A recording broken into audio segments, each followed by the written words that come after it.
Oh, hi, welcome back to Nomad PDU. Today is a topic that most people will ask us straight off the bat about the Nomad PDU, and that is, can I jumpstart a vehicle from the Nomad? Absolutely, under no circumstance can you jumpstart from this unit.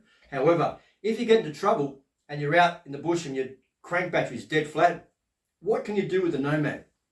If you've got all the gear, you can get out of trouble. So let's look at over here. You've got a battery, which is, let's say that's a car battery, and that's an AGM battery there, with alligator clips and an Anderson. Always very handy to have, okay, not just for this application, but other applications.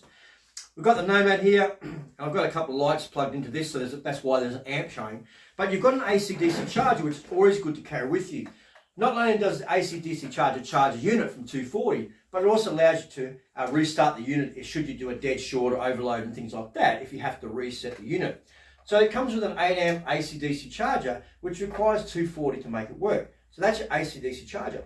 Remember we spoke about inverters. We do have a small inverter. This is a 150 watt inverter.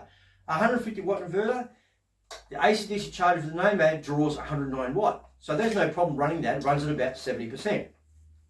What I can do is I can take my inverter now and plug it into my Nomad, like so. And then what will happen is that will fire up. And you can see now that the charger's got current. Green means it's not charging. So what I'm going to do here, I'm going to test the charger to make sure it's putting out voltage. And that's using a power analyzer. And that's telling me it's putting out 12.6.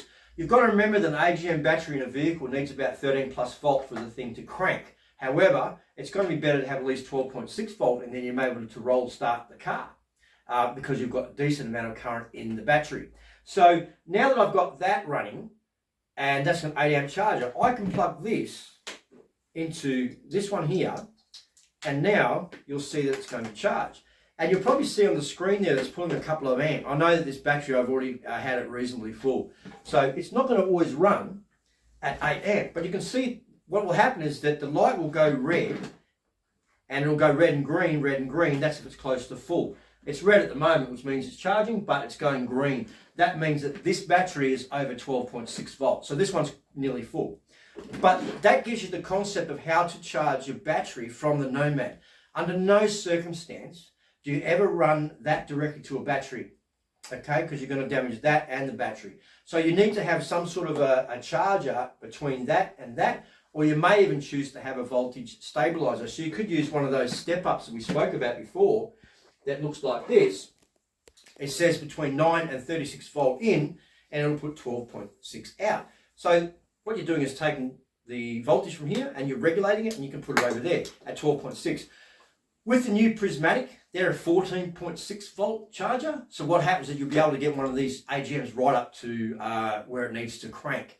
But this is one of the ways you can put charge into your AGM using your Nomad without damaging the Nomad, and using some of the things you already have. So if you've already got the AC-DC, which you have, and then you've got yourself a pocket inverter like we've got here, that you can use for all your things like your small power tools and so on and so forth, the charger just sees 240. As you can see, it's putting the current through. So that's how to use your AC-DC charger to charge your AGM. And if you want to use a step up or a voltage stabilizer, so you've got a 5 or 10 SIGA DC, it's quite simply what's going in and what's coming out. As long as that's between the Nomad and the battery, if you've got current coming out of here between 9 and 36 volt, it tells me that it's going to put out 12.6 at this end. So you can use these, and you can use your AC-DC with a inverter, and that's the way you can actually get your AGM charged if you're in trouble and things are dead flat. Just remember with these, we'll cover this in the next tutorial, these are just a step up. They take a voltage in and convert it to whatever it says out.